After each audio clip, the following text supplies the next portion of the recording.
Hey everybody, and welcome to this lesson on present continuous tense. In this lesson, we're going to talk about this tense, which is also known as present progressive tense, so you may have seen it with that name. We're going to talk about the structures and uses of this tense. Regarding the structures, we're going to go over the verb for form of the verb, which is what we need to make present continuous tense. And of course, we're going to learn how to construct statements and questions, both yes/no questions and WH questions with present continuous tense. So, let's get to it. Okay, so now let's take a look at the structure verb for form of a verb. Right, in present simple tense we use verb 0 and verb 1, so that's why we had to learn those forms in the first lesson. However, here in present continuous tense we will use the verb for form of the verb. So we need to learn how to make the verb for form. So let's do that.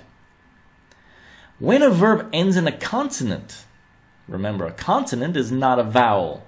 A, E, I, O, U are vowels. K is a consonant.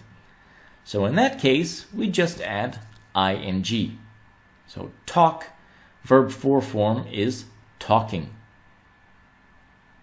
However, if a verb ends in a consonant plus E, so K-E, in that case, we're going to get rid of this E. We're going to cut this E in the verb for form. So there's no E here. It's just L-I-K-I-N-G, liking. But if the verb ends in a vowel plus E, so A-E-I-O-U, E, this is E, so vowel plus E, then we don't cut the E. All right, we keep it before we add ing. Also, if the vowel ends in E and that is the only vowel in the verb, then we also can't cut it. For example, we have consonant E, K-E, we cut it. But that's because there is another vowel before it, I. So there's still a vowel here. In the case of B, E is the only vowel. There's no other vowel here, so we can't cut it. So we must keep it. So being, B-E-I-N-G. Another rule is when the verb ends in I-E, like to die. In that case, I-E changes to Y. So D-Y-I-N-G is the verb for form for die, dying.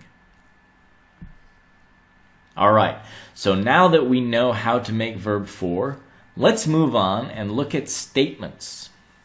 We're going to begin with positive statements. So this is the structure. Subject, am is are, plus verb for, that form we just learned. So am is are is the helping verb that we use for present continuous tense. Let's have a look at the verb to play. I am playing basketball. You are playing basketball. He is playing basketball. She is playing basketball. It is playing basketball. We are playing basketball. They are playing basketball. So notice, like when we used be in present continuous, we're going to change the form based on the subject. Alright, let's take a look at negative statements. It's the same, only we're going to add the word not between the helping verb and verb for. So, I am not playing basketball. You are not playing basketball. He is not playing basketball. She is not playing basketball. It is not playing basketball. We are not playing basketball. They are not playing basketball. All right, now that we've looked at these negative statements, let's have a look at questions. We're going to begin with yes-no questions. Remember, a yes-no question is a question which is answered with normally yes or no. Right? For example, are we playing basketball? Yes, we are. In this case, we use am is are plus subject plus verb for. So the same as the statement, only we're going to change the order of the verb and the subject. So with to play again, am I playing basketball? Are you playing basketball? Is he playing basketball? Is she playing basketball? Is it playing basketball? Are we playing basketball? Are they playing basketball? All right, now that we've looked at yes-no questions, let's move on and have a look at WH questions. Remember, a WH question is a question which begins with an interrogative: who, what, when, where, how many, etc. Again, just like present simple tense, we have to distinguish whether or not the WH word is the subject. If the WH word is not the subject, this is the structure. WH word, am is are, subject, verb for. For example, to play. Where am I playing basketball? Where are you playing basketball? Where is he playing basketball? Where is she playing basketball? Where is it playing basketball? Where are we playing basketball? Where are they playing basketball? So in all these cases, the WH word is not the subject. The subject is here: I, you, he, she, it. All right. So, if the WH word is the subject, there is a different structure. If the WH word is the subject, we're going to use WH word, am is are, verb for. So, to watch. Who is watching TV right now? How many people are watching the show? So how many people is a phrase that acts as a WH word here. So as we see, these are the subjects of these questions. Who is watching TV right now? What is the subject? The subject is who. That's why we don't have another subject. Okay, so now that we've looked at that, let's take a look at some negative questions. Remember, it's also possible to make questions in the negative, such as, aren't you playing basketball? Which is a contracted form of, are you not playing basketball? Why aren't you playing basketball? Why are you not playing basketball? Who isn't playing basketball? Which is, who is not playing basketball? Notice the word not is inserted between the subject and the verb for if you're making a negative question.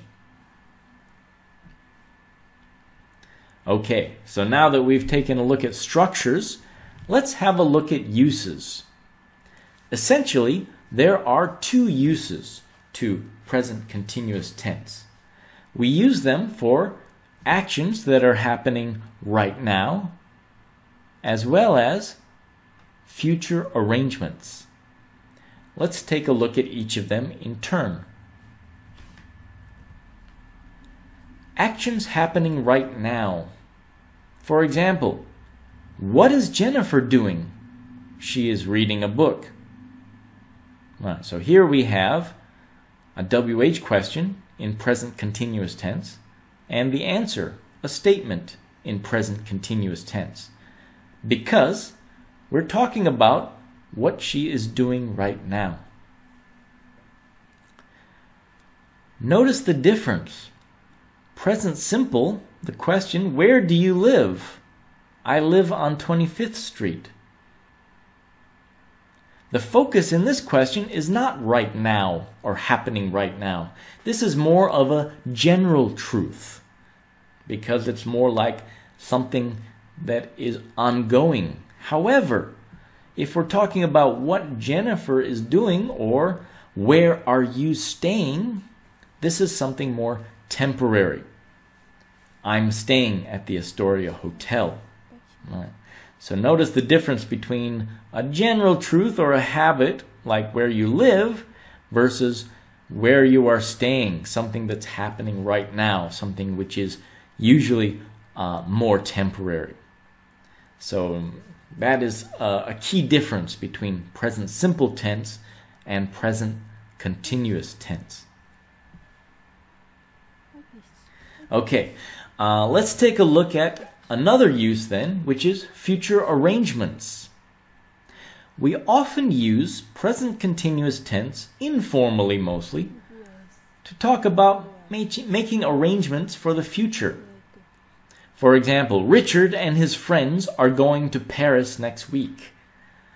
Right, so they have made an arrangement. They've made a sort of plan to go to Paris. So informally we can use present continuous to talk about this future arrangement.